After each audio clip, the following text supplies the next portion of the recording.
Hello and welcome to my unscripted movie review for Captain Marvel. I follow other people's formats in the sense that the first half of the review, I just talk about various aspects of the movie with no spoilers. And then in the middle, I play like a song or something or move something on the screen over. Maybe I'll move like a poster of Captain Marvel over to the side. And if it's on the left side, I guess it'll be without spoilers. So the first half will be on the left, the second half will be on the right, and that signifies that there will be spoilers because I have seen the movie. I just got home after watching it tonight, March 9th, 2019. Yeah, I waited a couple of days. I couldn't get tickets on Thursday, and even if I could, I have to go to work on Friday anyway. So, it is what it is. Okay. So first, let's talk about the casting choices of these movies. Not these movies. Sorry, this movie. Um, good, good general actors. Jude Law's in it, as you guys know. A lot of celebrities that I didn't recognize are in there too. Obviously, Samuel L. Jackson, or how my former college roommate calls him, Samuel Foot to the Ass Jackson, because he's a badass. He's a good actor. And then Brie Larson, who is actually a good actress too. She has a lot of talent. I did like her in this role. I think it was a smart choice to pick her, just because I don't really know her that well. Um, and I'm 35 years old, so I've seen lots of movies, and I like that they got somebody that who is kind of famous and popular in some movies, but not in this area of cinema. So you're able to get like kind of a fresh face with not too much baggage. Like if you cast actors that are typecast, it's like Mark Hamill. He's known as Luke Skywalker, right? That's like basically his real name now. But he also did the voice for Joker in the animated series for Batman, and he's a really good actor. I've seen him in a couple of other things, and he's really good. So I'm glad that they picked somebody that is kind of has like a fresh look. That's good.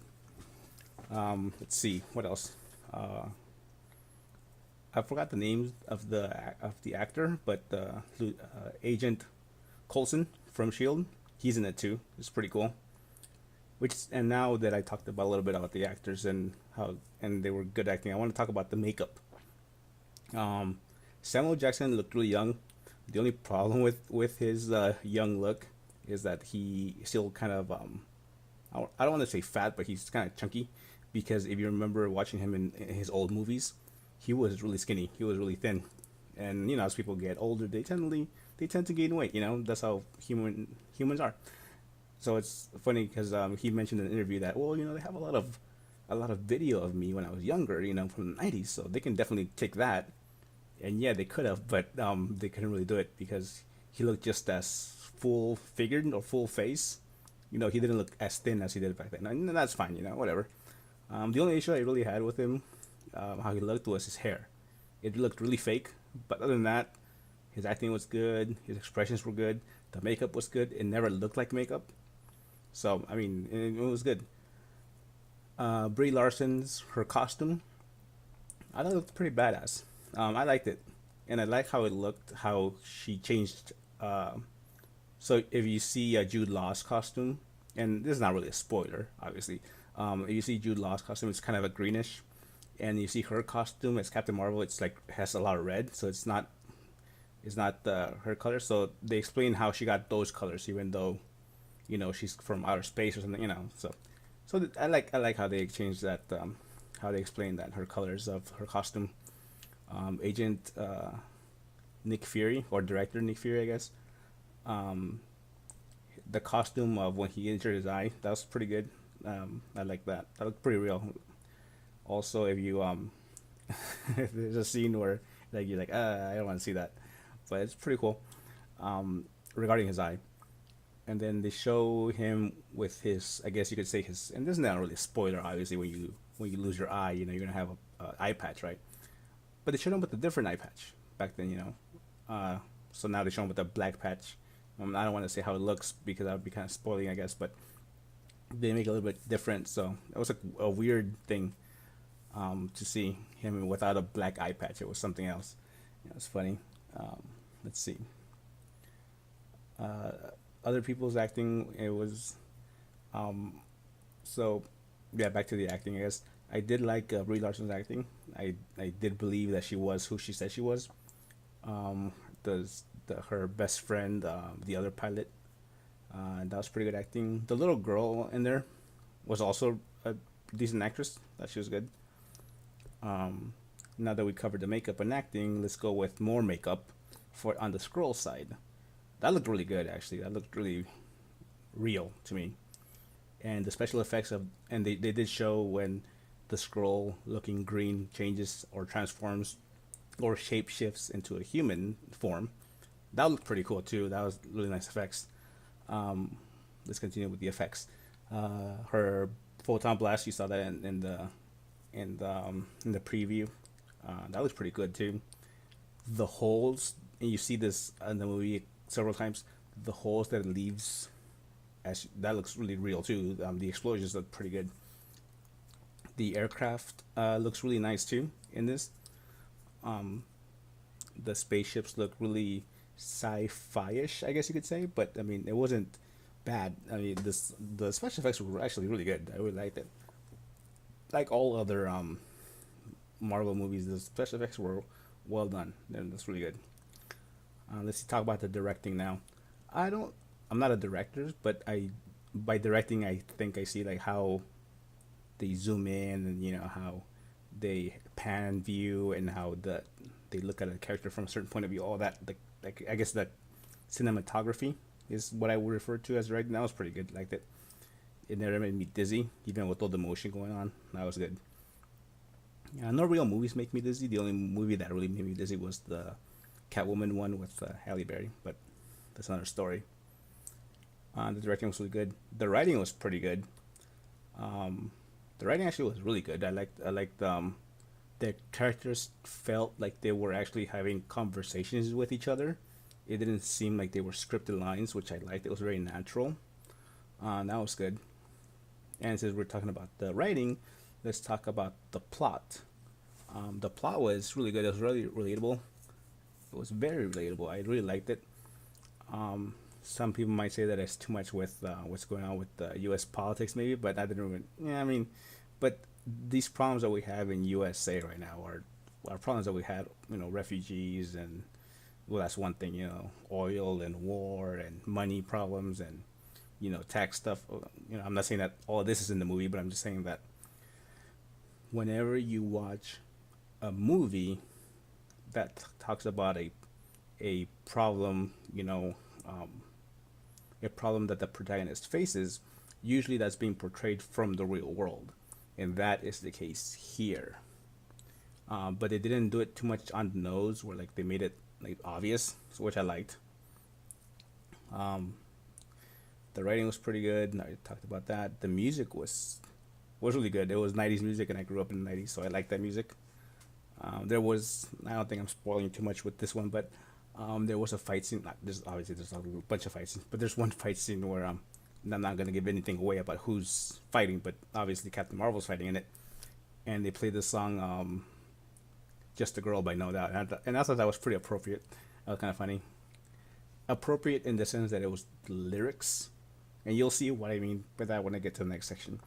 Not really appropriate for the mood, I guess, because "Just a Girl" doesn't really sound more like a fight scene background music type song, so that's why. Um, yeah, that was pretty cool. I like the music. They have some Nirvana in there, which is cool. I like Nirvana. Let's see. There are several instances where I didn't like Brie Larson's character, and that's totally fine. What I've come to realize as you watch movies, you come to realize that. Well, I realize this anyway. If you watch a movie of an actor portraying either a good guy or a bad guy, all characters have virtues and flaws and defects and good things about them, right? You tend to like the good things about them and you tend to dislike the bad things about them. So, um, in my personal experience, when I deal with people in the Air Force or Marines, they're typically really arrogant, and a lot of people from the armed forces will say this as well. They're very arrogant, even some might say asshole-ish in general. especially when you're in the Marines. Once you get older and retire, you're more relaxed and whatever. But I did see that being portrayed in Brie Larson's character. She was very arrogant and maybe even condescending at times, which I didn't like. But I understand that that is part of. I'm not saying that all, armed forces personnel are like this, but that is common to see in that character. So there you go. You know, the relationship between her and her best friend was good. Was really um, elaborate and well thought out. I like that. That was good. Let's see. So we talked about the music, acting, um, writing, directing, special effects. Yeah. So far, I really liked it. I liked the plot. I can't talk about the plot yet, but I did like the plot. I did like. I guess you know the plot, but I liked the plot. I liked the writing. It was some of it was funny. I like that initially they have a really nice action scene at the beginning, and then plateaus, and then takes another action scene, and then another plateau, and then it comes back to a final acting scene, final battle, right? Like all movies have nowadays, especially these superhero movies, where So it's the same formula, and I did like how they developed the character. I actually think they developed this character better than other characters. Like now I say this, I compare it to Black Panther because Black Panther was introduced in Civil War, and Captain Marvel was not introduced in any other movie. You don't see her before until this movie, so she has a breakout role. So I like that the first um, movie or the instance appearance of this character is actually a good movie dedicated to this character. You saw her grow as a person, how she was who she is, the circumstances where she's born in, how that molds her, how she grows up, how she overcomes these obstacles, and then she helps Shield and do their mission thing. So I liked it. I actually really did like this movie. Um, Now I'm gonna cross over. Okay, well before I do that, um, if you are a fan of Marvel movies, if you like Thor Ragnarok, if you liked Iron Man, if you liked the Avengers and Infinity Wars, particularly Age of Ultron, whatever. But if you like those movies that I just mentioned, you should definitely watch this. And I think if you are a fan, you'll really enjoy it. Good action scenes, good scenes where good dialogue, good flow of the story. It never seemed like it was rushed or pushed. I really like this. It was well told. I really like this movie. Well worth the money to go watch it. If you're and even if you're not a fan of Marvel, it was just a good movie. I heard somebody mention about Iron Man, not in this movie, but in a review or a YouTube video, and I forgot the link. I don't know where it is, but they say that Iron Man was a successful movie, the first one, because it was a character development, a growth story of a person disguised as a superhero movie.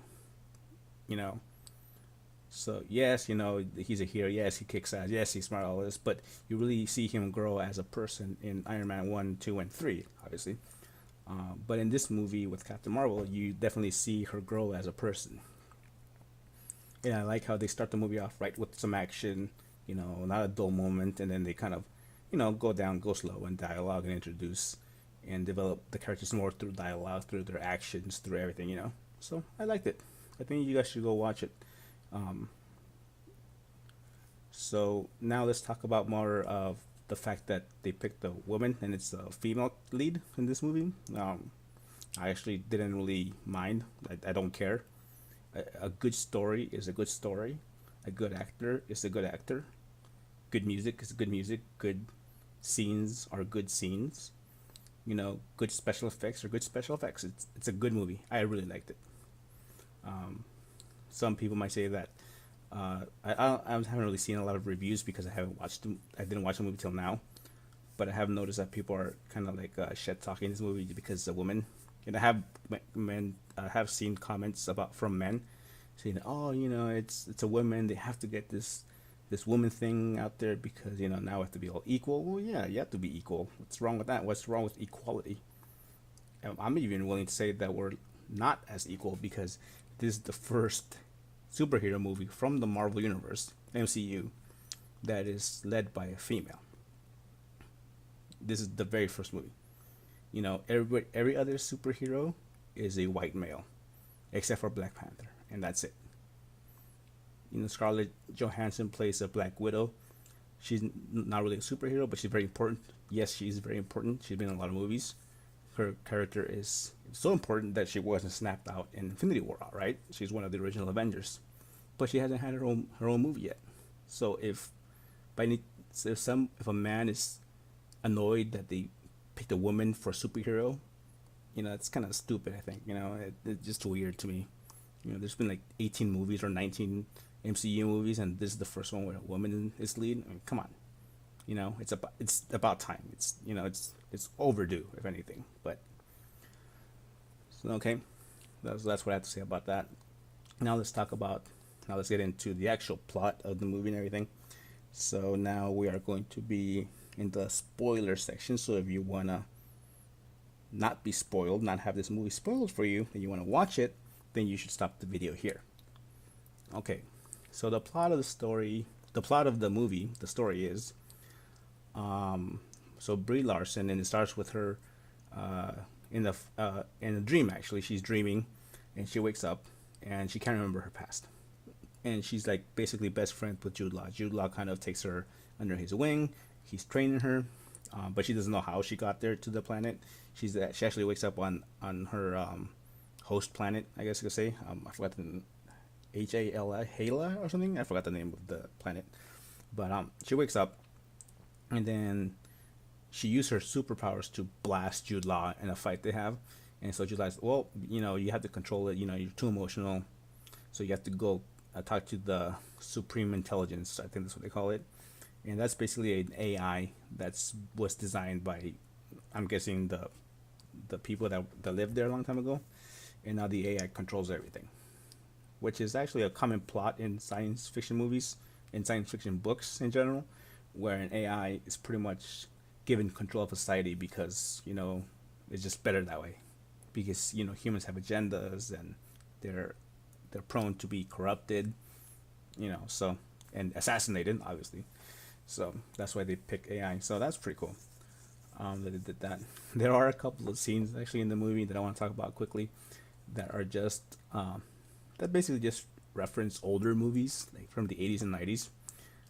There is one fight scene, one dog fight scene with the jets, with aircraft, and it resembles so much Independence Day, the original one with Will Smith when he's in the canyon, fighting leading the UFOs after him, and he wins, he destroys it along with his plane, but he's able to take one of them down, and he captures them, takes them to Area 51. So there's this one battle scene that resembles that so much. And also towards the end of the movie, there's a scene where, Jude Law and his character, I don't know his character's name actually, but Jude Law's character and Brie Larson's character, Captain Marvel, are going to fight again for the last time. They fought several times already. They're going to fight on Earth in the desert again.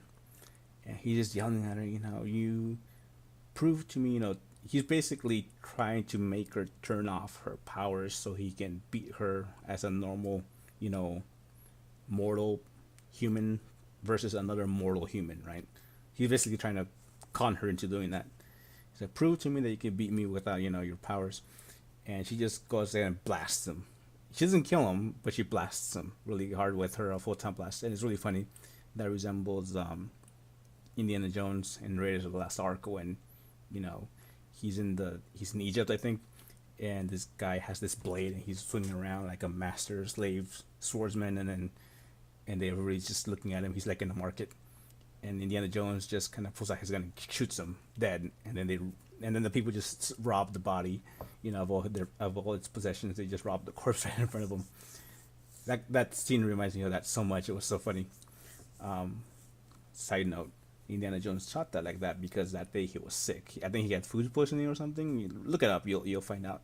He was not feeling well. There was supposed to be a sword fighting scene, but he was just not feeling it. He's like, "Can I just shoot the guy?" And the director said, "Yeah, that actually works out better. It's funnier. It's a nice comic relief section." But yeah, there's another scene that resembles a 90s movie or 80s movie, I guess you could say. So I already mentioned the Independence Day. I already mentioned the Indiana Jones one. What was the other one? I forgot. I really forgot. I know there's another scene. If I remember it, I'll mention it in the comments. So it's pretty cool how they kind of pay tribute to that.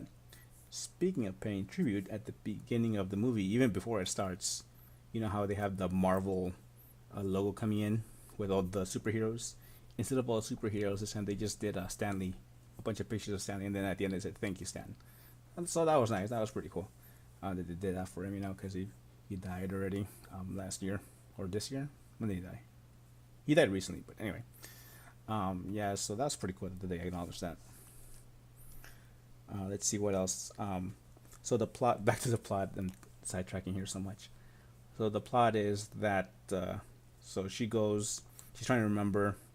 She comes back to Earth after a fight scene, and basically she is part of a civilization called people called the Kree, and they're at war with the Skrulls. The Skrulls are the shapeshifters. Whenever the Skrulls quote infiltrate power of a planet, the Kree just basically just blast the planet to death. They just wipe it out of the universe. Like I don't know if they use Death. They don't use Death Star style. That would be too much, copyright, I guess. But yeah, they use a bunch of bombs and they just destroyed the planet. They tend to do that, and they were going to do that with Earth. So anyway, so Brie Larson goes and she comes back to Earth and she meets Nick Fury. That was kind of interesting. At first, they're at odds with each other. Nick Fury actually turns her into his boss, who was actually possessed or imitated by a Skrull, but he didn't know that. So, but then they have a conversation. That he's like, "Wait a minute." He didn't tell him. He's like, "Wait a minute. He's not him. He's a Skrull. He's an impersonator." So that's when he jumps ship and goes up to Brie Larson's side, Captain Marvel's side. And then when they're trying to escape, Agent Coulson actually finds them, and they ask him, "Hey, do you see Fury out there?" Because now they're after him, and he kind of sides with Fury and just says, "No, he's not here," and then he just moves on. But they make eye contact. They're in the stairwell. So anyway, long story short, at the end, it turns out the Skrulls and the Kree are at war, but it's not really a war. It's more like a genocide, where the Kree are trying to eliminate the Skrulls. They're basically just trying to wipe them off the planet, and the Skrulls want to find Captain Marvel because they understand that she knows a former Kree. Her boss was on the planet. She was actually not human. She was a Kree, or whatever they call those people. They needed Captain Marvel because they wanted her to lead the Skrulls to her former boss on Earth, which she can't remember because she has technology that will help the Skrulls escape to another galaxy quickly. That's what they wanted. The Kree made their people believe, they were just lying, that they were using that technology to go ahead and travel through planets really fast and destroy them. That's not it. The Skrulls are actually being massacred. It's a genocide, and they're just trying to leave. They're just trying to say, you know what? We just want to go get the hell away from you guys, away from this galaxy. We'll just find another planet. We'll settle there. We just, they're refugees basically. At the end, they're able to find, what's her name's, her former boss's laboratory or spaceship that's orbiting the Earth, but it's cloaked. Captain Marvel uncloaks it, and they find out that it's just a refugee vessel. It's not a war factory. It's not a place where she's doing research. It's literally just a refugee vessel. And once Captain Marvel jumps ship and joins the Skrulls, Nick Fury also joins the Skrulls because it's obvious what they're doing. And at the end, as they join the Skrulls, she defeats Jude Law and his band of heroes. She betrays them obviously, and Jude Law says, "Hey, the Skrulls." He tells Ronan, who actually shows up in this movie, tells Ronan, "Hey, you know what? The Skrulls have infiltrated Earth. You need to come and destroy it." Ronan's like, "All right, we'll be right there." So they show up, through hyperspace, blah blah. They show up pretty quickly. They drop the bombs on Earth, and Captain Marvel actually destroys the bombs really quickly. And I think they had like 3 or 4 ships, something, that came to the planet. and she destroys the bombs that were the missiles that were huge missiles actually. It reminds me of the ships from Thanos when they were in Infinity War when they were going to Wakanda. Like kind of, it reminds me of that. But so the ships, she destroys one of those ships, and then the other two with Ronan in it. He's like, all right, I guess I'll leave now. So he just backs out and just leaves and just leaves Earth alone. But now they have this problem with refugee alien shapeshifting, you know. So the Skrulls are still on Earth or orbiting Earth anyway. And she's like, you know what? I'll just help you guys. You know, I'll help you find another planet. And before she leaves, she gives Nick Fury his pager back, which she took because she said, well, you obviously can't be trusted with it because that's how Nick Fury communicated with his boss, who was a Skrull, but he didn't know it was a Skrull about Captain Marvel. But she made some modifications, and then so it's a regular pager, you know, when she takes it from, but then when she gives it back to him, the pager is what you see in Infinity War that he uses, and she tells him, you know, oh, call me when there's an emergency. But at the first, she didn't give it to him. She's like, only for emergencies. He's like, what? You think I'm gonna crank call you? Like, no, you know, I'll only use it for emergencies. And then it's funny. My wife would kill me if I don't mention the cat. There's the orange cat that goes through the whole movie, and according to other civilizations, cats are very dangerous because they just grow octopus tentacles out of their mouth and eat everything in their path. And actually, the cat takes a tesseract, and eats it, and then Nick Fury brings the cat back to Earth, and Captain Marvel tells him, you know what, just keep it here on Earth safe. You know, don't tell anybody. Just keep it here. I'm gonna take the Skrulls, help them find a home. You know, she's basically gonna defend them in case in case the Kree find them. I think that's why she went with them, or in case they encounter other civilizations that aren't welcoming. I don't know, but the point is that she goes with them. You know, and she leaves, and you know that's how the movie ends. You know, she's able to beat the Kree. She betrays the Kree. She remembers her past that she didn't remember. She makes best friends with her former best friend, and then she goes and helps the Skrulls find a new home. Now the end credit scene is they show there's actually two end credit scenes. The first one is I think it's a scene in Infinity War where Captain America. So Captain America, Cap, Black Widow, and Bruce Banner are together. I think they're in Shield headquarters. They're there together, and somehow they found the pager that Nick Fury used to contact Captain Marvel, which makes sense because in the Infinity War end scene, Nick Fury was on his way to meet Agent Klein, but he never got there, obviously. And so I guess Agent Klein survived, or somehow some other agents from Shield survived, or cops survived. I don't know, but they found his pager next to his car. You know, they found his car. The car's still there.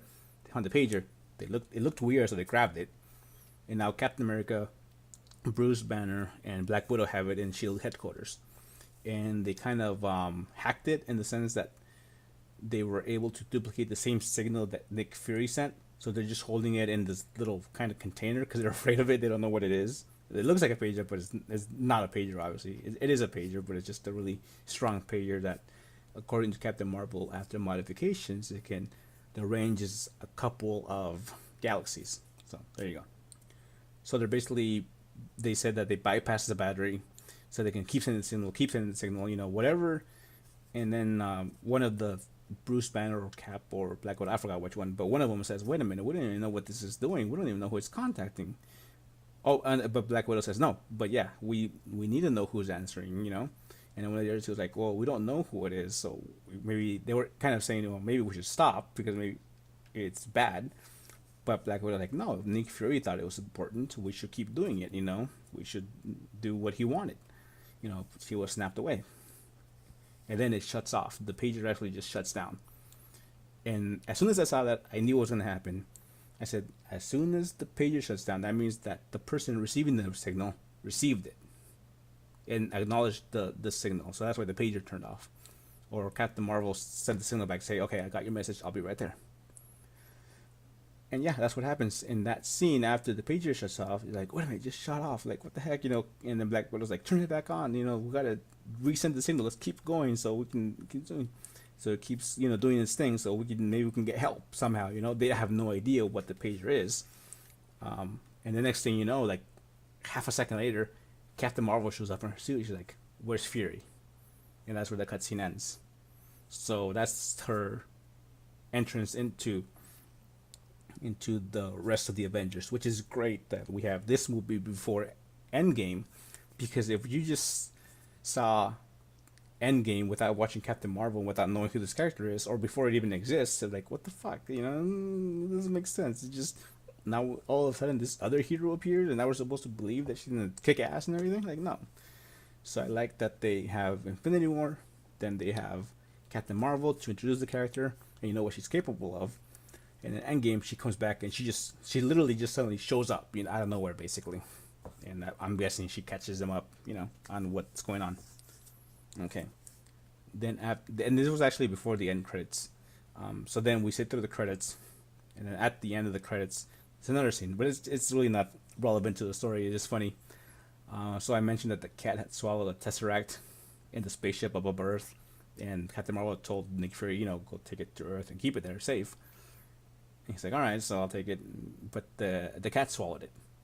And then towards the end of the movie, one of the last scenes, where Nick Fury actually sees a photo of Brie Larson, Captain Marvel, from her old days in the Air Force, and he sees that, oh, wait a minute, it's he sees the word Avenger on her plane, on her fighter plane, and instead of I think it was called the Protection Initiative or something, he changed it to the Avenger Initiative, so that's where the Avengers get their name from. So that's pretty cool. That was nice. Anyway, back to the scene after the end credits. It's on Nick Fury's desk. The cat's just wandering around. You can tell it's a computer animated cat, but it's actually done really well. It looks almost like a real cat. It just coughs up, like, you know, it's making that sound, that throaty sound that like they're gonna throw up, but it's really just a hairball. And he just basically, well, I'm saying it's a he. I don't know if the cat's male, maybe it's female. I don't know. It's called Scooge or Scooter or Spooge. I forgot the name of the cat. Anyway, he pukes out she pukes out the Tesseract, and then it's just on his desk all of a sudden. And Nick Fury didn't trust anybody, so he didn't even tell Coulson about it. He's like, yeah, we'll find a Tesseract. You know, it'll turn up somewhere. He knew that the cat had swallowed it, but the cat threw it up, and now they have it. So there you go. So, yeah, I'm wondering how the Tesseract made its way from Nazi Germany to Hydra to Captain America and then on the spaceship. I'm guessing that Captain Marvel's former boss fished it out of the ocean and left Cap there. I don't know how that happened, but there's a little discontinuity there. But maybe they'll get into that, maybe they won't. I don't know. But the point is that we'll keep the Tesseract, and Captain Marvel leaves, and then she comes back, obviously, in Endgame. And it looks like she'll come back relatively early in the movie, because in the movie, they have the pager, and they're still very worried. They're still very, and you can tell that Bruce Banner, Captain America, and Black Widow are in shock. Ant-Man hasn't gotten there yet. So, you know, so Ant-Man is not there yet, which means that it's before that, so it's early in the movie, because people say that Ant-Man has a lot to do with the plot. So if Captain Marvel shows up, that means that, you know, that she will show up early in the movie in Endgame. So I'm looking forward to that. So again, good movie. Liked it. Actually loved it. Good acting, good effects, both sound and visual. Good soundtrack, a good plot, nice story, nice flow of the story. Nicely well done. I can't praise it enough. It's a good movie. You guys should go watch it. All right. Thank you for sticking with me for 35 minutes almost. I'll catch you in my next video. Bye.